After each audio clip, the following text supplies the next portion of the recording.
Ahora empieza su programa, el show del doctor Roy Aranda. Temas sobre los efectos que tiene la separación de los niños de sus padres, traumas que afrontan los indocumentados, violencia doméstica, el porqué de la violencia en las escuelas. Llámanos en vivo al 1-888-900-2811, extensión 6 y haz tus preguntas al aire. ¡Comenzamos! Hello, good evening, Tribuna TV viewers. Buenas noches, queridos televidentes de Tribuna TV. Today is October 29th. Hoy es octubre 29 del año 2020, 2020. And here we are with another show. And as has occurred on many previous occasions, guess what? It is raining again. So one of these days I'll have to do an analysis of how many times my show was done in the rain. Today is the 45th show. Hoy es el programa número 45 para mí. The name of the show today, it's a bit of a second, of a follow-up to the last show that we did. Es casi como un seguimiento al show que hice hace 2 semanas.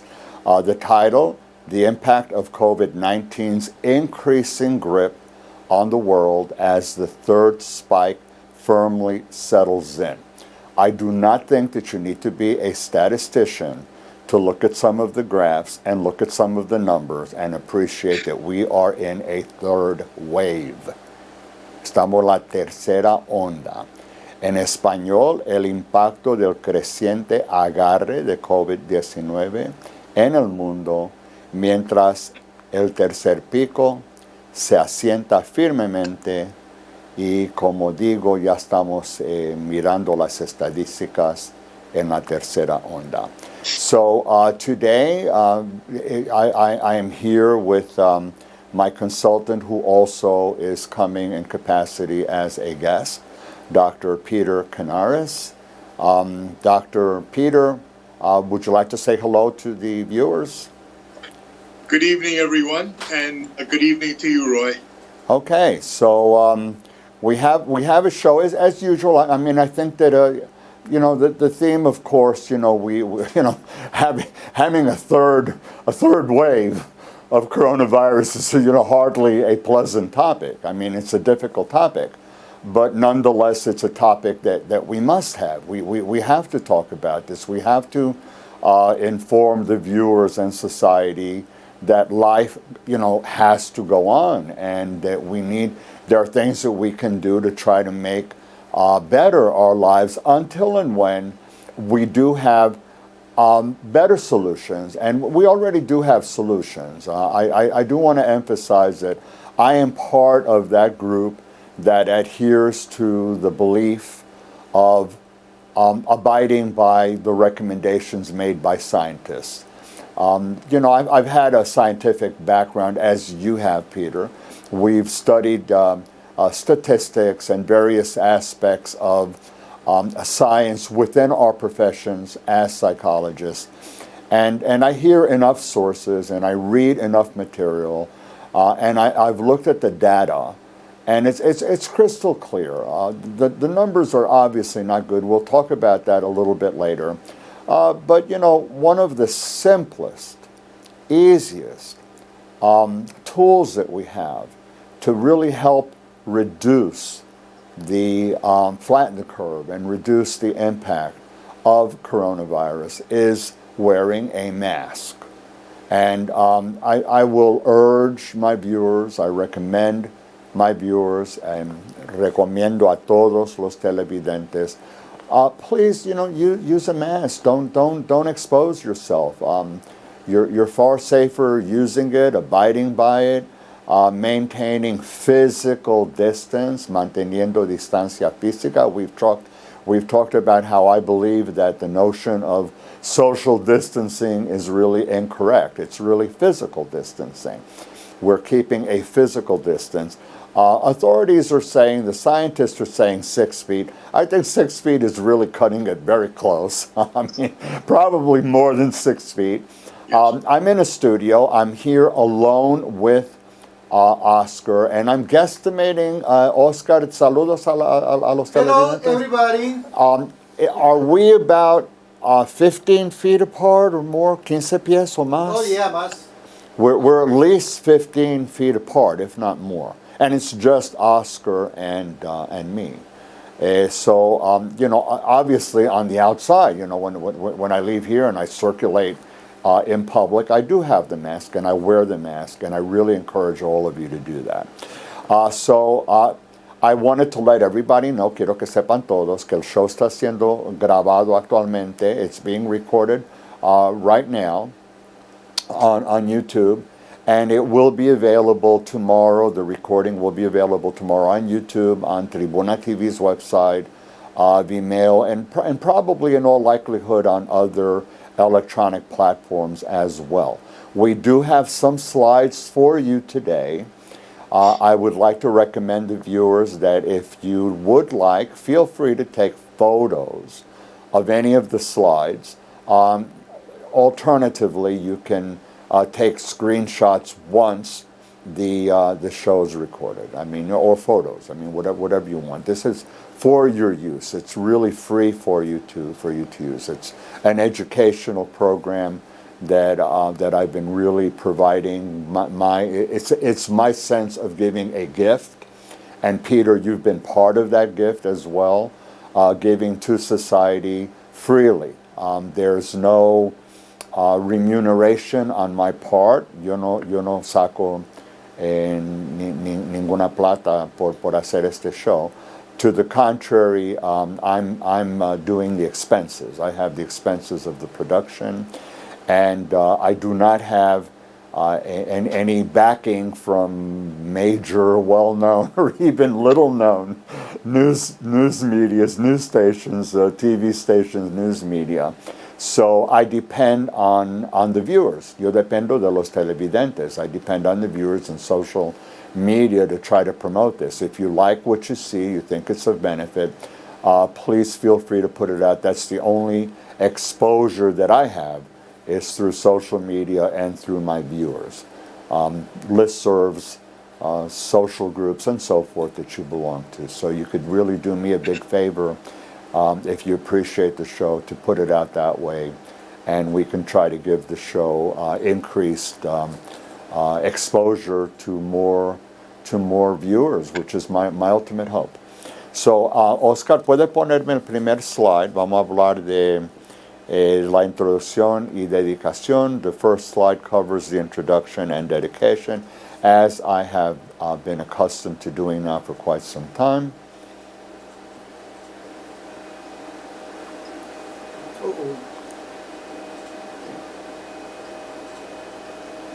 Okay, so COVID-19 is decimating Europe. I'm sure that those of you who follow the news, you're aware of this. It's spiking over 2/3 or more of the United States. Every time you turn the news on, you get a listing of which states have had record contaminations every day. It's incredible. This show today will focus on the issues presently enveloping us, why we are seeing the spiking. There's a reason for this. And we'll address the additional challenges of winter that will create increased confinement. People will be staying home more. And loss of outdoor activities where you have fresh air, so that the air in a confined area, it doesn't have the same quality of the air that's outdoors, out in the fresh air. Loss of light. This is known to lead to seasonal depression and for many seasonal affective disorders. So changes, emotional changes. I'm sure that many of the viewers will recognize that around this time of the year, and especially as we approach the holidays, a lot of people, they feel down, they feel sad, and I anticipate that this year will probably really be a bad year for many people. We just won't have the same traditions as we've had before. So we're bracing ourselves for a dark winter. This show is going to focus on coping strategies and indoor socializing activities to provide a sense of security and stability. So Peter and I will really give a sense of what's going on, so you're aware.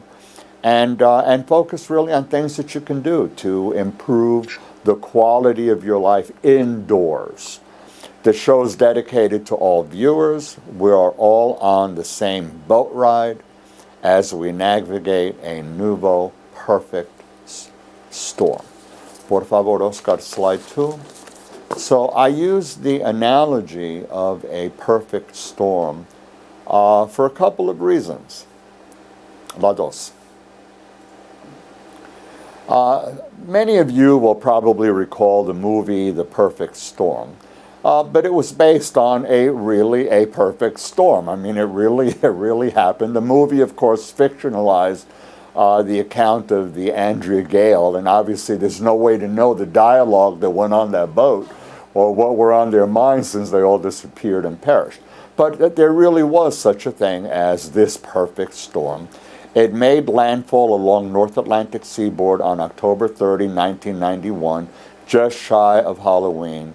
3 raging weather fronts collided to produce the greatest, fiercest storm in modern history. I gave you a picture of it over there. We're at the threshold of Halloween in 2020. Our show today is on October 29, just one day away from that infamous landfall of the perfect storm. So the way I see it, we have a new perfect storm because we're dealing with several fronts, COVID-19, the pandemic, the flu, and what's likely to be a cold, dark winter. I have some statistics for you, puedes subirlo un poquito, about the flu season. I just wanted you to be aware of it. The coronavirus definitely is worse. Don't be lulled into thinking that it's comparable to the flu. It's not. It's by far worse, but that doesn't mean that the flu is a piece of cake. It's not. During the 2019-2020 flu season, it is estimated that the flu caused 38 million flu illnesses. That's the size of California, 400,000 hospitalizations. That's the population of Miami, 22,000 deaths, enough to fill Madison Square Garden. And the prospect of the flu season during this pandemic that we're having now is chilling to health experts. They are worried. Hospitals and clinics already under strain dread a pileup of new respiratory infections. Loss of light, as I mentioned before, has been associated with seasonal depression and affective disorders. I want to give the viewers a sense of what we're looking at with this third wave, just briefly. I don't really want to dwell and inundate you with statistics that always are grim. ¿Me puede poner la tercera? Slide 3.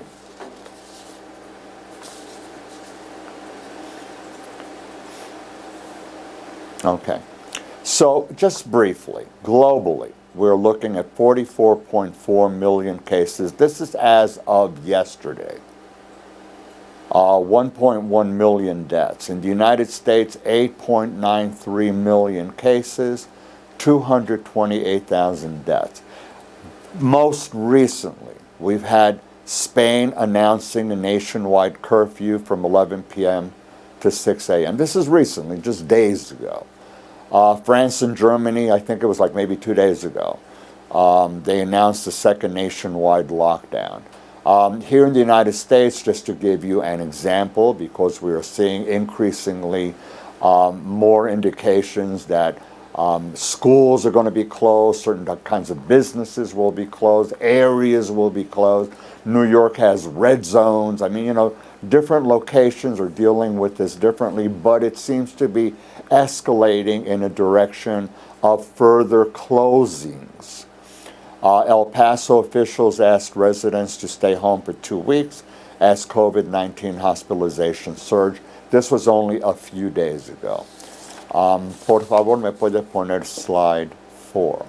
So the premise for today is not to scare you with these statistics, but you need to know them. You need to be aware of what's going on, and that this is very real. It's not something to ignore. It's not. We're not around the corner. We're around the corner of a perfect storm, if you will. I would prefer to think that we're around the corner of a perfect storm and urge you all to be that much more careful and cautious with your lives, after all, and the lives of your loved ones. So what Peter and I are going to try to do today, we're trying to bring the outdoors inside. Since you can't be outdoors as much because of all of these factors, we need to somehow see what we can do about making our immediate environment indoors more of a living area that includes indoors and things that we've traditionally done outdoors. We've got to become more creative.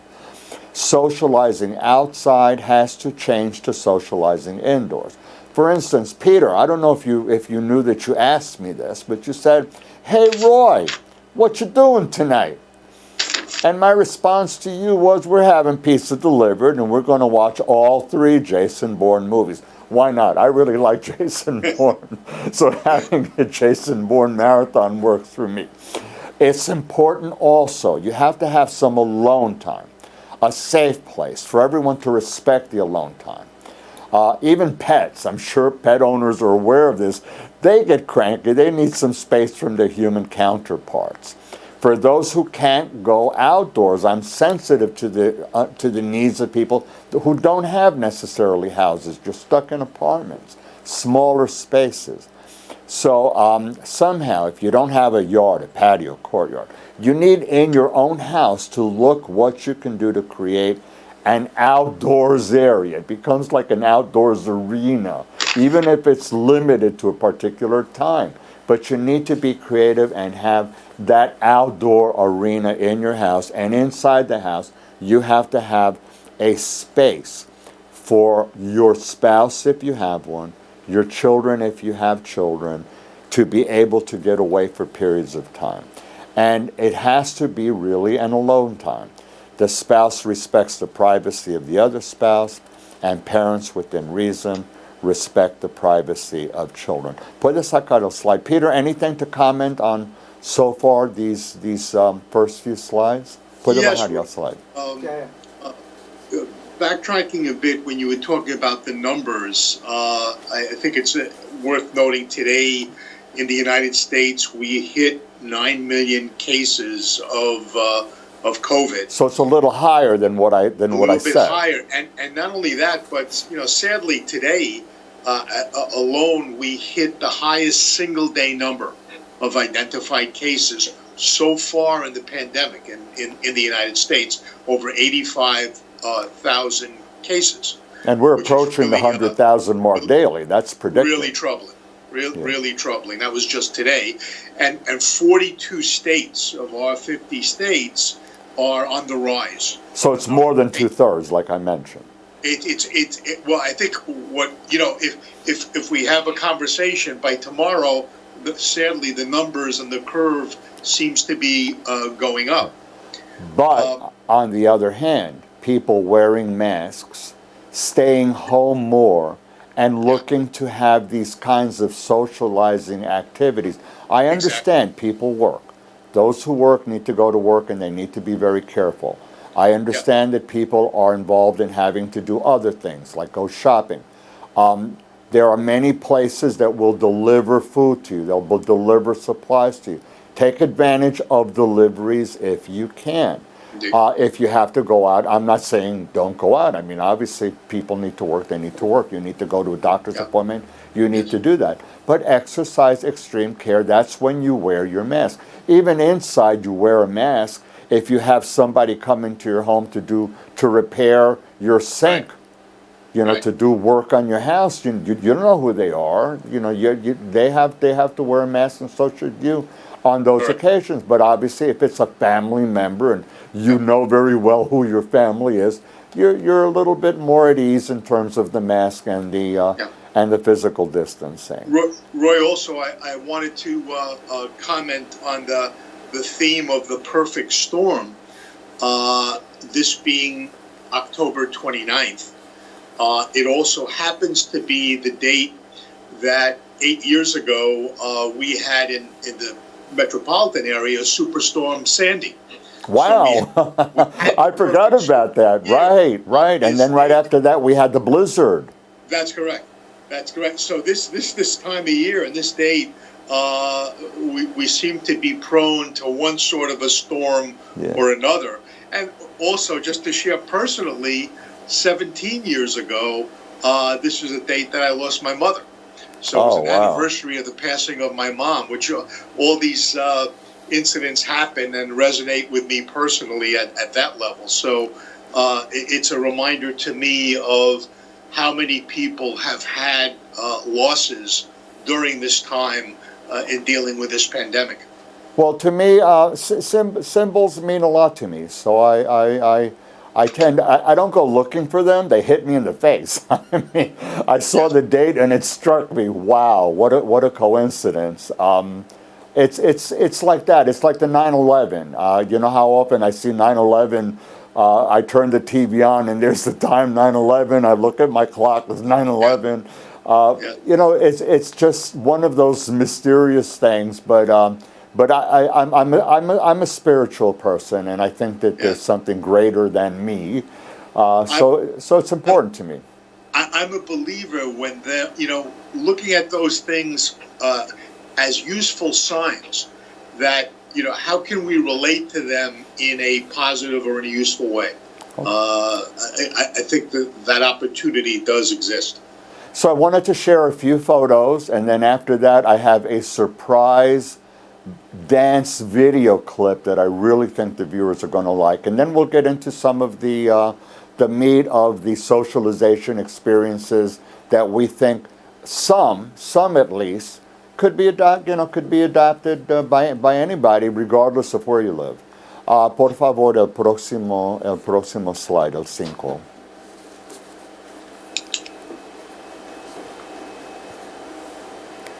So I'm waiting for Oscar to do his magic. So.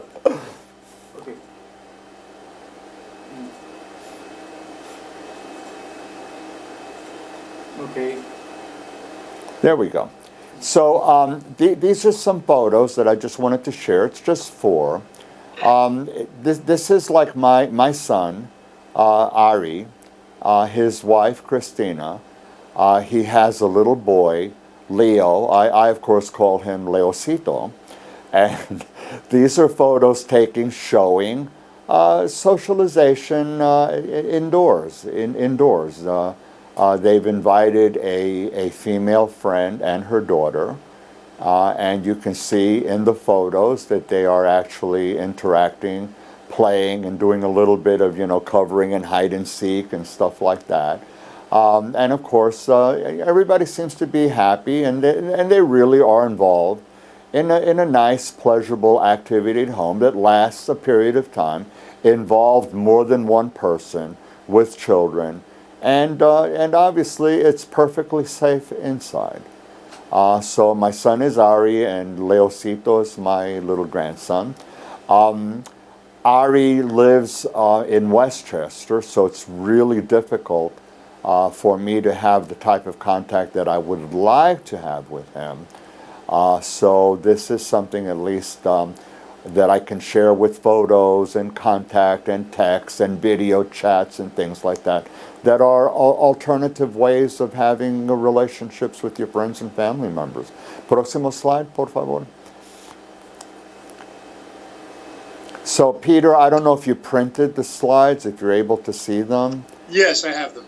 But so if you could just explain, I'm guessing these are grandchildren also, but like they're a lot closer to you, so it's something that you're actually able to do with greater ease than me. Yes, well, these, the 2 children you see there are 2 of my grandchildren, Joshua, who is 7, and Charlotte, who is 4.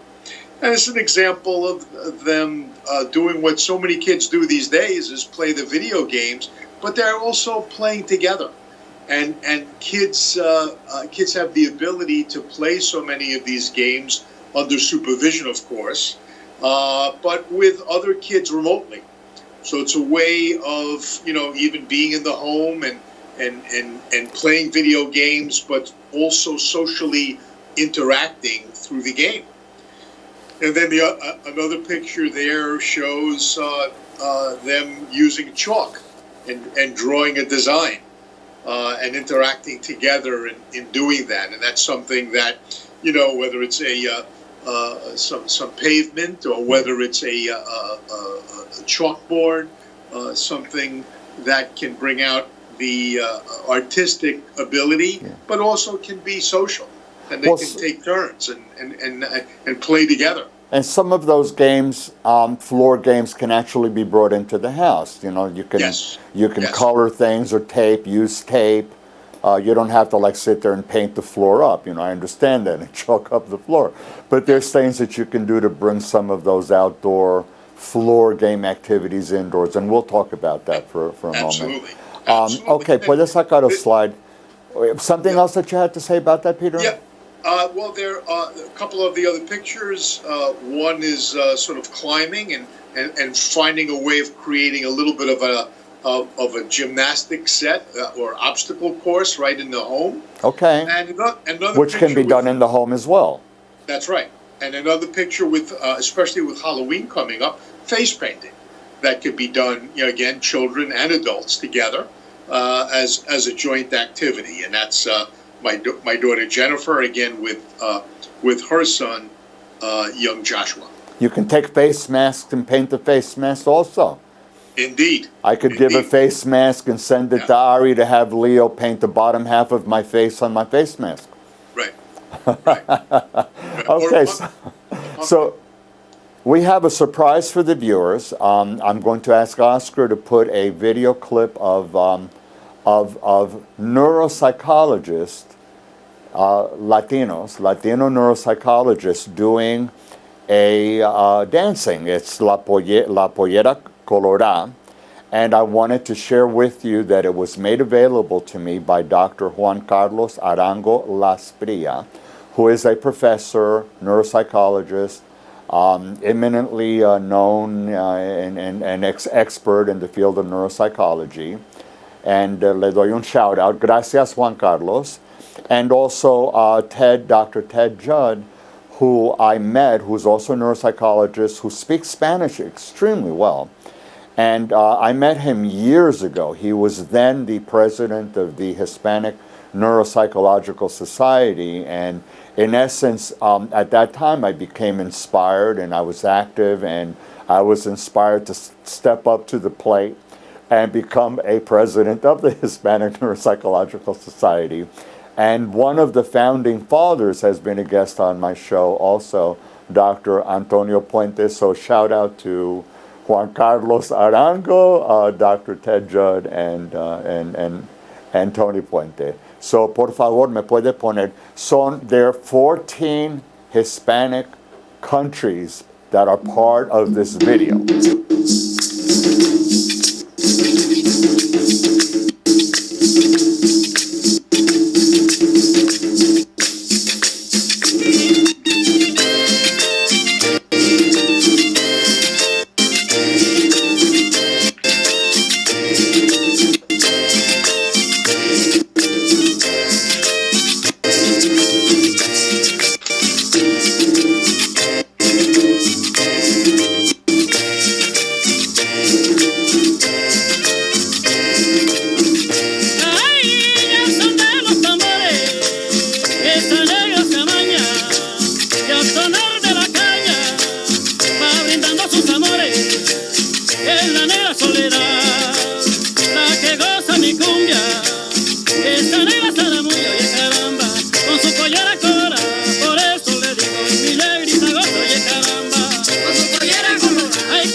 You remember that movie, Let's Dance, Footloose?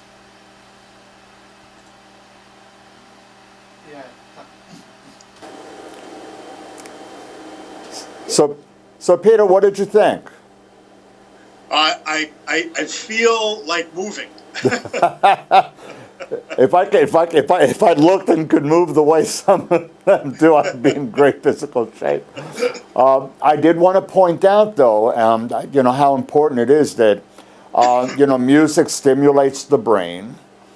It has this positive, beneficial impact. For those of you who are listening to it, it's sort of delightful.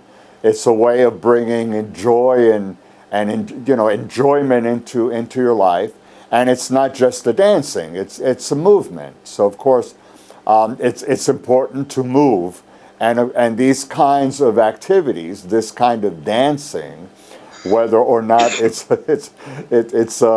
Latin style or not, it's just the idea of moving and getting into it and dancing that has a way of inspiring, healing, feeling good, comforting, and is wonderful for the brain. Okay, we have plenty of research that demonstrates the positive effects of music and exercise. So I want to get started now, Peter, with the indoor socializing activities. There's quite a few. I'm going to ask Oscar just to put the slide 7. I'm going to ask the viewers briefly to, if they wish, take a photograph, because once I've gone through this for just very briefly, I'm going to ask Oscar to remove it, and then we'll just have a dialogue and focus on some of them. So, déjalo así por un momento. You can fit, tú lo puedes caber en dos, cuando te diga que lo subas, podrás subirlo, right? Okay. So basically, there are quite a few categories. We're going to be looking at games and TV shows and musical kinds of activities, food-related activities, arts and crafts kinds of activities, writing, having some creativity, poetry, or creating a story, telling a story. You can do simple things like pretend you're camping indoors, make a tent with the kids and everybody hides in the tent, or the kids could just hang out in the tent. Arrange a hide and seek at home. For people who like model trains or racing cars, those are pleasurable activities for the children and for the adults as well. Photos, pull out the photos, look at them, talk about them, share memories about the photos. There are things that you can do through the internet, learn a language, learn to bake, learn to cook, practice recipes, interact with others, have Zoom contact or FaceTime contacts with family members, friends from the past, classmates from the past, exercise activities. There's plenty. Puedes bajarlo para que salga la segunda mitad. So I just want to inform the viewers. Please, feel free to take a photo, if you wish. And puede bajar el slide now, Oscar. Gracias. Those are pretty much the full range from the slide. Again, you can take a photo or screenshots once it's posted tomorrow. Ya puedes sacarlo. So Peter, there's a lot here, and I don't necessarily want to follow in order every item that's here, because we won't be able to do that. But we certainly covered a variety of things. Floor kinds of activities, as well as games. Checkers, chess, bingo. We covered food kinds of activities, music kinds of activities. Arts and crafts, having contact with people in some way, shape, or form. Educational activities, looking at memorabilia, photos, creating things, poetry, writing stories. So there's quite a number of things that we did. And previously, when we were looking at the photos, you showed how there's something You can like do a little bit of an obstacle course at home, or create some sort of a design, whether it's hopscotch.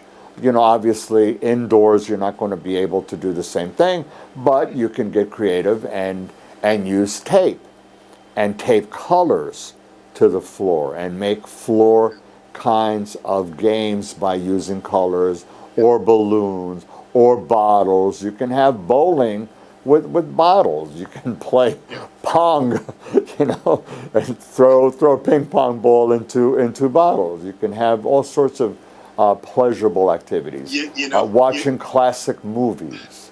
So you know, Roy, you used the word creative or creativity, and I think one way of getting in touch with our creativity is to try to remember what childhood was like. Because typically in childhood, what do? We're playing all the time. We're creating. We're making up games. We're teaching games to other kids. I know, you know, growing up in New York City, we played for hours and hours teaching each other games. And I think one of the things that happens sometimes is as we grow older, as we become adults, and we learn to be responsible, we learn to you know, sit up straight, do your homework, do all the things that are expected of you, and we begin to analyze and solve problems, but sometimes we leave some of that creativity a little bit behind. And you know, also sometimes as adults in that busy life, we'll hear ourselves saying, gee, you know, if I only had the time, I'd like to do this. All right. Well, what the pandemic has done is for some people, it's created more time now indoors, more time to try to figure out how can I spend this time in an interesting or enjoyable way. Well, one way of doing that is let me reconnect with that creativity. You mentioned, for instance, games. All right. Well, chances are some of us have in the closet board games that have collected dust for years, maybe in favor of electronic kinds of ways of amusement, video games and the like. Well, if we pull some of those games out and we have others in the home that we could play with, that's one way of kind of reconnecting with that earlier time, with that earlier creative, enjoyable time. You know, so I really encourage looking at this unwelcomed time because of the pandemic, but looking at aspects of it that actually can be a gift by reconnecting again with the creativity, bringing the best parts of childhood forward and playing again. How can I play? What can I find enjoyable? What's amusing? I think that's one way of relating to this new challenge of being indoors, particularly, you know, as we say, with the winter coming up and spending that time indoors before we're able to kind of open up again and enjoy warmer weather. So, Peter, I wanted to see if we could just do a very little spontaneous experiment, pretty much creating a story. I'll start with the sentence. You go into the second sentence. I'll pick up with the third sentence, and we'll see where we go with it.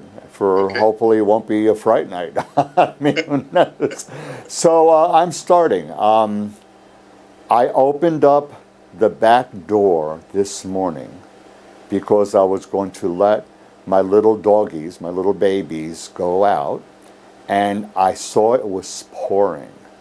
And I thought to myself, oh no, I can't let them out. And it looked so dark, and I was worried. I was worried that the little ones would not be able to go out and play and enjoy their day out in the yard as we usually do. And that worry then sort of turned to a curiosity and a wonder, what could I do next? And while I was wondering what I could do next, this thought creeped into my mind. I said, what if we start having a thunder and lightning storm and my power goes out? Oh my, what then?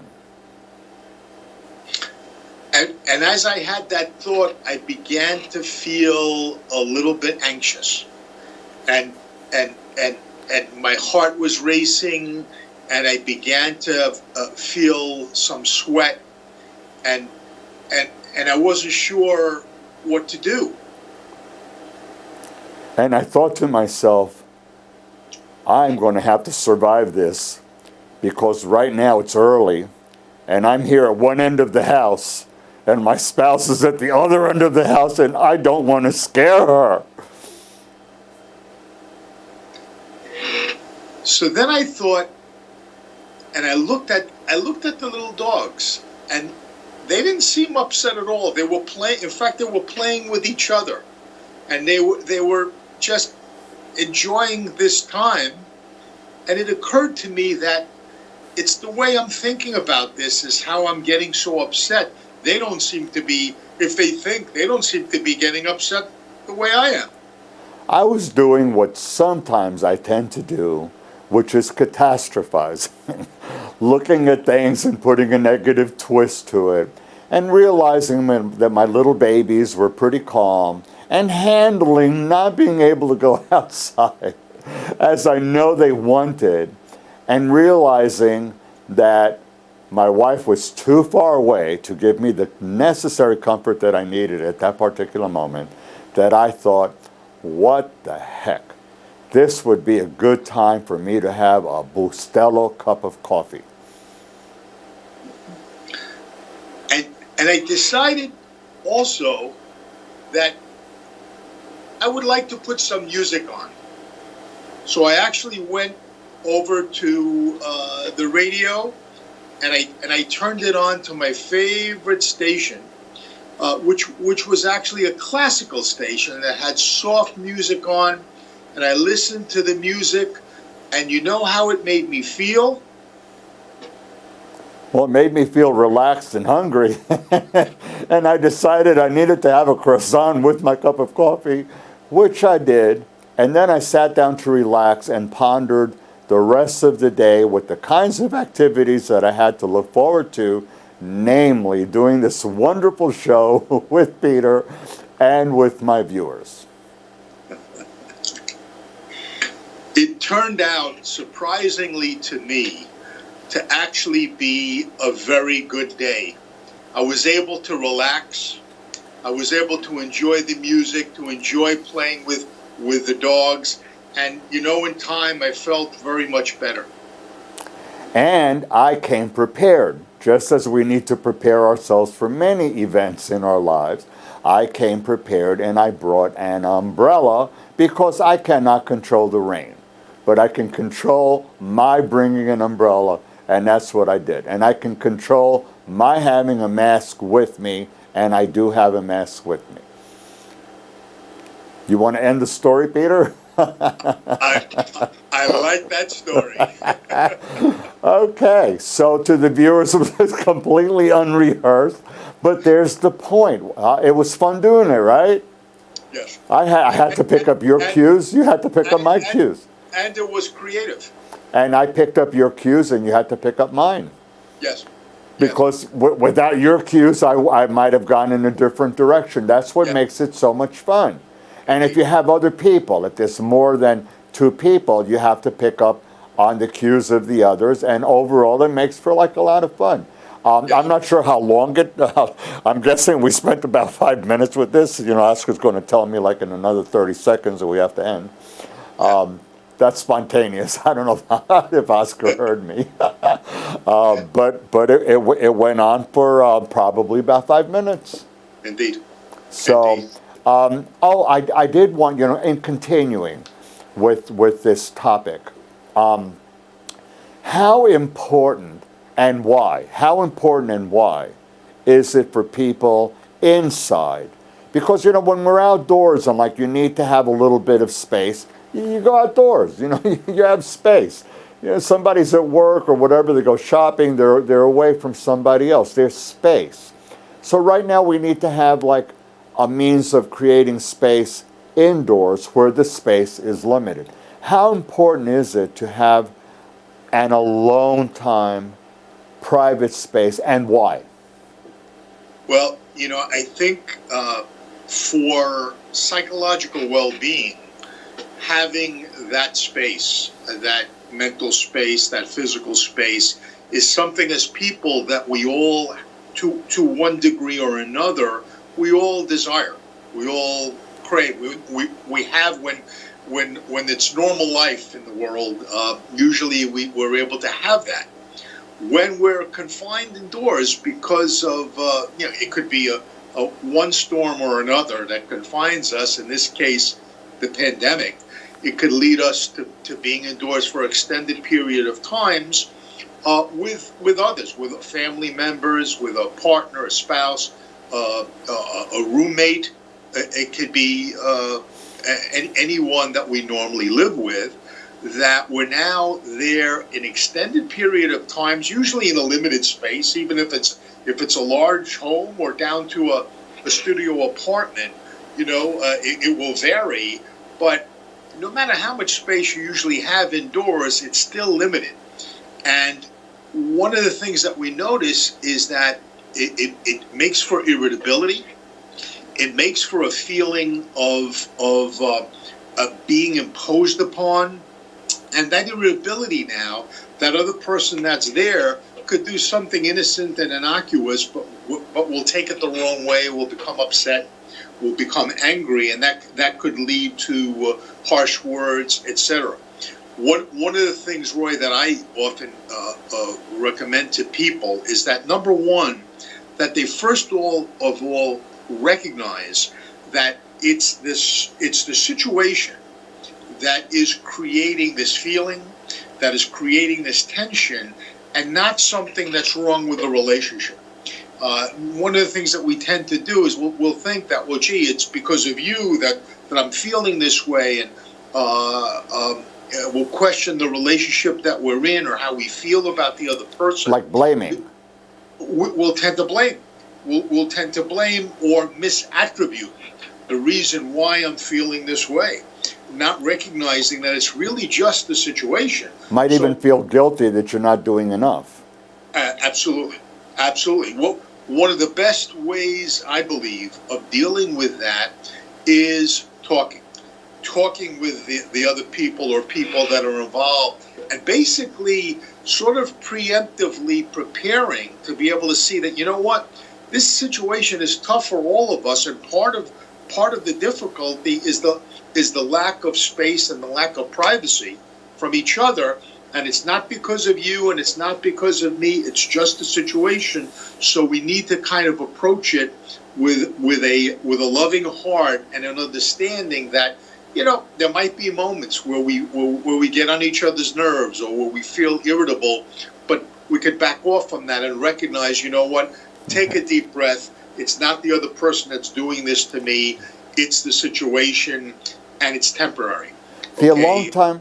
Yeah. The alone time can also be both parents together having alone time from the children, if there are Yes. children. Yes. And the children also having an alone time away from the parents. So it doesn't mean that you have to be completely isolated, although I do think that it's a good thing every now and then to clear your head and have a little bit of free time, even if it's in the bathroom. I mean, you know, Yes. I'm willing to say that if your space is that limited, you still have, you know, access to the bathroom.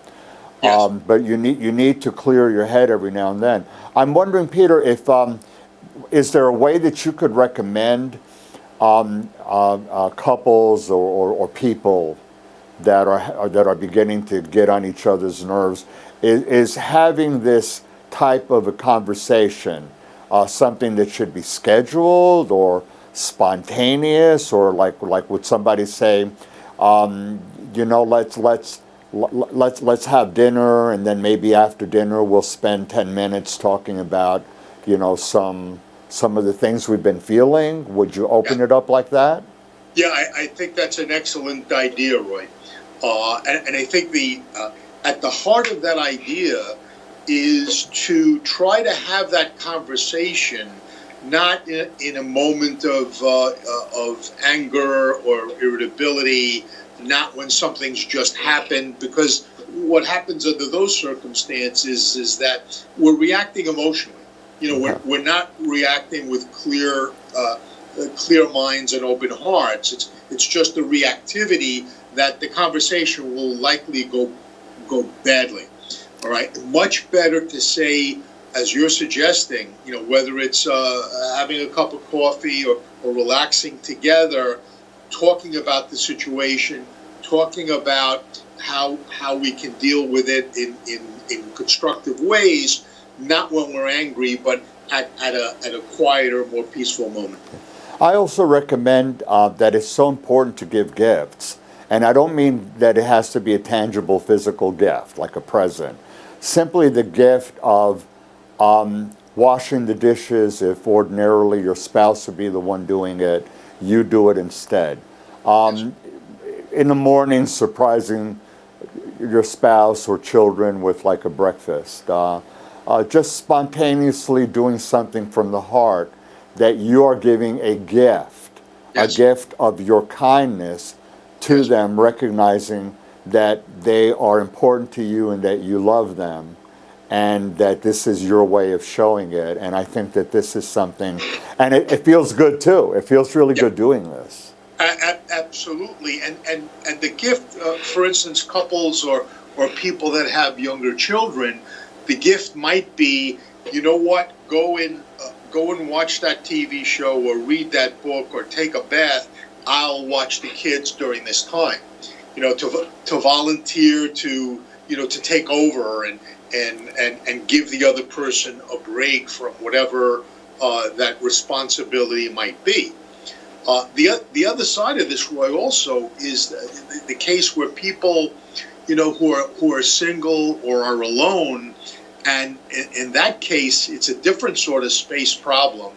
They've got too much space because there's no one there. They're alone in the apartment or in their home, and they're hurting from a lack of social contact. And in that case, that's where people really need to find ways of reaching out, either with the use of through the benefit of technology, either through the internet or by just making phone calls and sort of scheduling regular phone calls, with reaching out to friends and family, maybe some of whom when life was normal, maybe we were busy and we didn't get to speak to cousin Harry for a year. Well, now might be a time to make that call and touch bases and see how are you doing, how are you handling things on your end.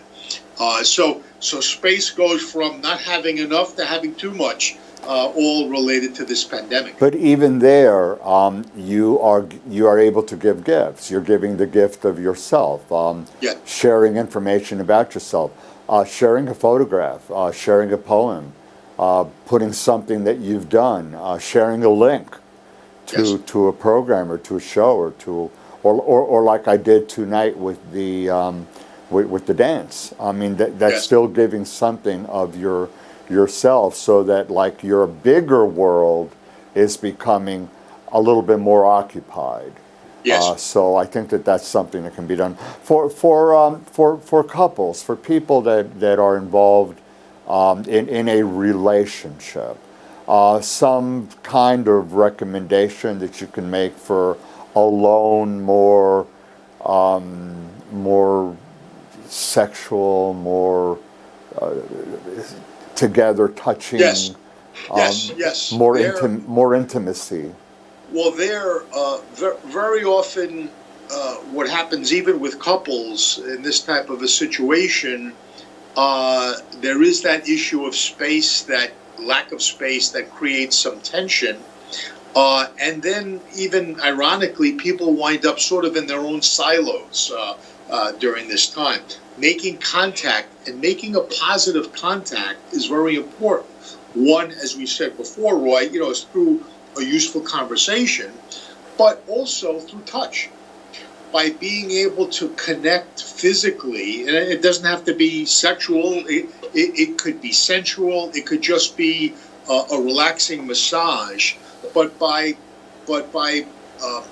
so much more can be communicated non-verbally through touch than sometimes we just rely on words.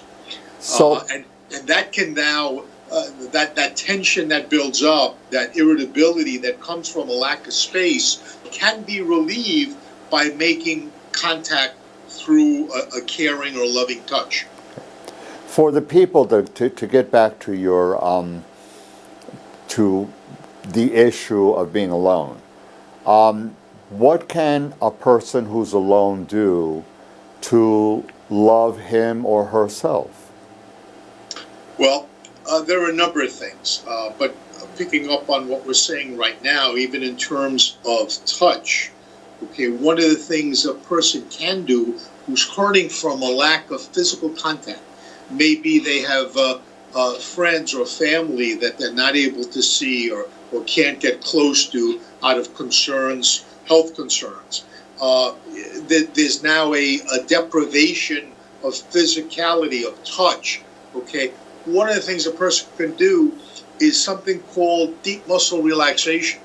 And that's merely by kind of starting from the forehead and moving slowly down to the arms, all the way through the body, down to the feet, of identifying the various muscle groups of the body, tensing them for Like something maybe, like this, and then exactly right. tense, and Tensing then for just about 5 to 8 seconds, holding the breath, then letting it go and breathing deeply. And slowly moving from the top of the head to the neck, to the shoulders, to the torso, to the back, to the thighs, to the calves. Each muscle group slowly going through, holding 5 to 8 seconds, and then letting go and breathing deeply. And that physical experience can be very self-caring and self-loving. and of course you can also caress yourself also. Exactly. And that's fine even if you are a pain patient. If you're a patient who's been injured in an accident, Yes. you're still able to do this. You just have to be careful not to overstrain an injured part, which is still. And even a gentle self-massage, for parts of the body. Also when we're confined like this and we don't have normal movement, it's even if you're not a pain patient, it's likely where you become stiff or you can develop some pains from relative inactivity. A self-massage, a gentle self-massage can be helpful for that, along with stretching. You can do things to love yourself also by scheduling a pizza night and watching Twilight Zone Marathon if you like. I mean, so these are some things also that you can add spontaneity to an otherwise sort of like fairly drab kind of a routine that every day is the same. You don't want that every day be the same. We didn't talk about spiritual, but I do believe as well that we can bring religious beliefs to our home also through programs, by involvement with other people that may be churchgoers, through Zoom meetings that are now taking place with several religious organizations. Yes. For people, Bible study, prayer groups through Zoom. For people who've had alcohol or substance abuse problems, they're able to have virtual kinds of meetings or contact people that they know from the past and just ask, how are you? And what are you doing? And, contact me if you feel a need. So these are still some things that could be done virtually. You can also have,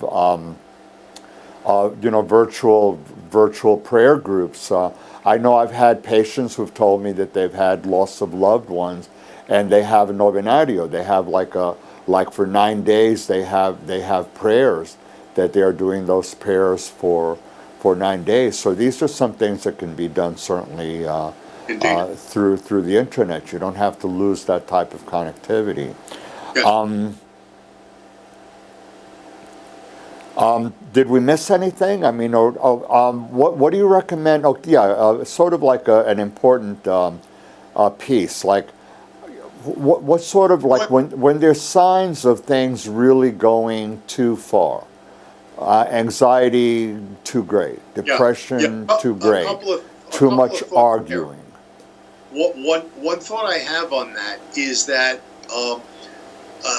especially with the darkness coming in now, and that sense of this, the potential for a dark, oppressive winter, to keep in mind that these seasons change, that as difficult as it is, this will not be forever, that the spring will come again. We just have to be able to persevere to be able to get there. All right. I'm fond of saying to people that sometimes when you're watching a movie, all right, and there's something very upsetting in the middle of the movie, if you turn it off at that point, well, you're caught with that upset. You need to wait till the end of the movie because the ending sometimes is different, and you've got to get through it. All right, and if you find you're not getting through it, then it becomes important to consider reaching out to get some help. I wanted also to frame the reality that one of the reasons for the increased closings and shutdowns is precisely to keep people safe, to ascertain that physical distancing is being complied with, and to try to flatten that curve so that the point of bringing the outdoors indoors is for you to have things to do, to stimulate your lives, to stimulate your existence, to go forward, recognizing as well that use of a mask when you are outside will also help to flatten the curve. Once we are successful in flattening the curve, I expect Spain will reopen. I expect France will be reopened. Italy as well. Germany was having problems. I expect that all of these places, if they are uniform and consistent in their approach of people really respecting the science and being careful to protect themselves and others. You're protecting others when you wear the mask, and you're protecting others when you keep that distance. We will see an improvement even as we yet do not have a vaccine. There will come a time that we will have a vaccine. That's not around the corner yet.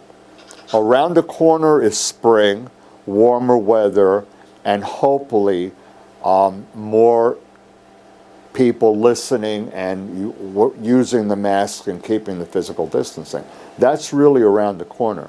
More of the other stuff, we're just going to have to wait for it and let the science do what it has to do.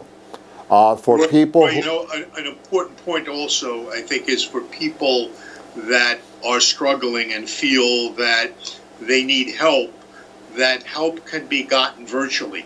That, again, even though we're confined somewhat to our homes in the winter and with the pandemic, that there's mental health counseling available from psychologists. Through teletherapy, basically. Therapy is available, and you don't have to leave your home to get it either. Right. Most access to virtual telehealth is available. And for viewers who are worried about a loved one or a family member, you have to stay in touch. Be aware of your neighbors and what their needs are, and if you haven't seen them in a while or heard from them in a while, these may be signs for you to reach out and try to talk.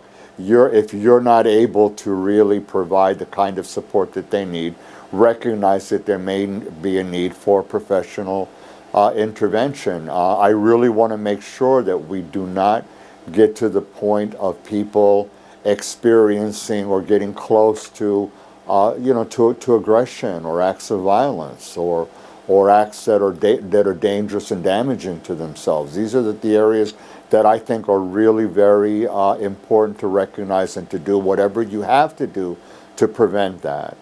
Puede poner el último slide. I wanted to show the people, the viewers, some of the resources. We've had these before, and then before we wrap up, we'll have our last few words of wisdom from Dr. Peter and me.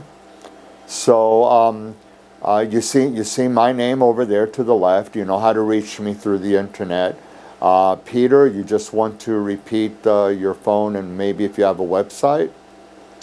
Yeah, my phone number is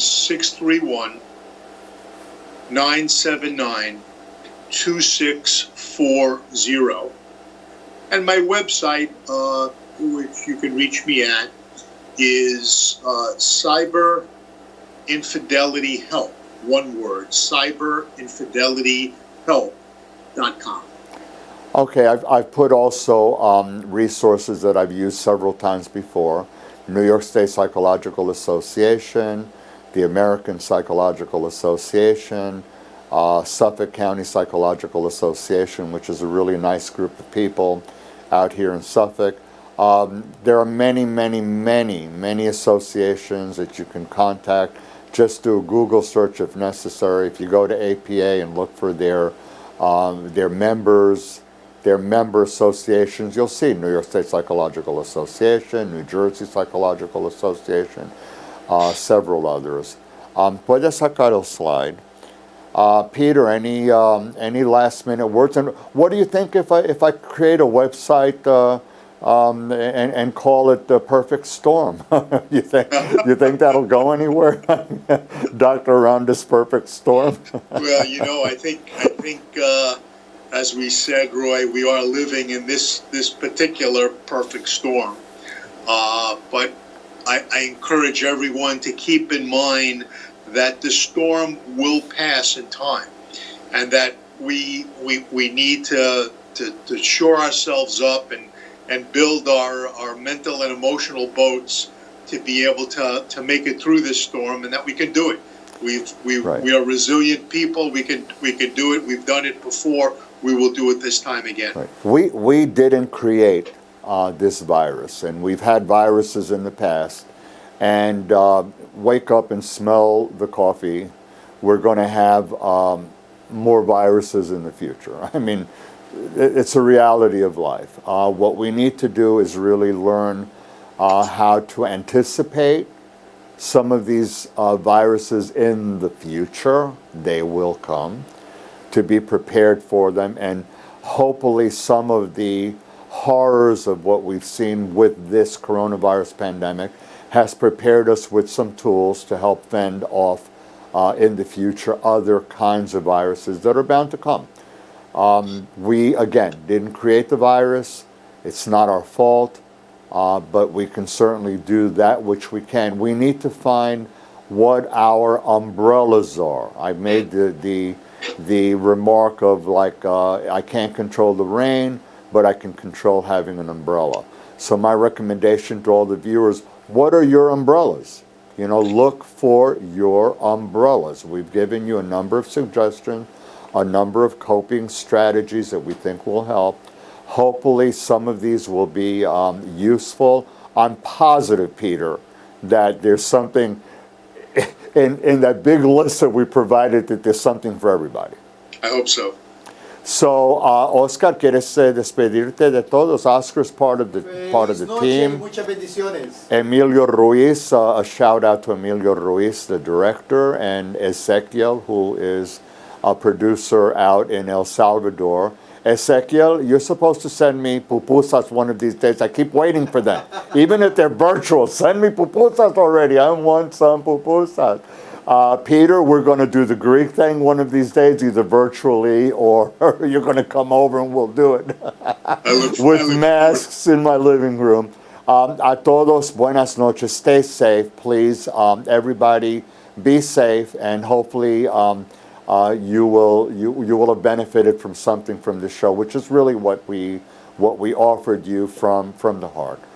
We hope you're all safe, and we will get past this. Okay, vamos a superar esto. Llegaremos ahí. Saludos a todos. Good night, everybody. Thank you, everybody. Thank you, Peter. Thank you.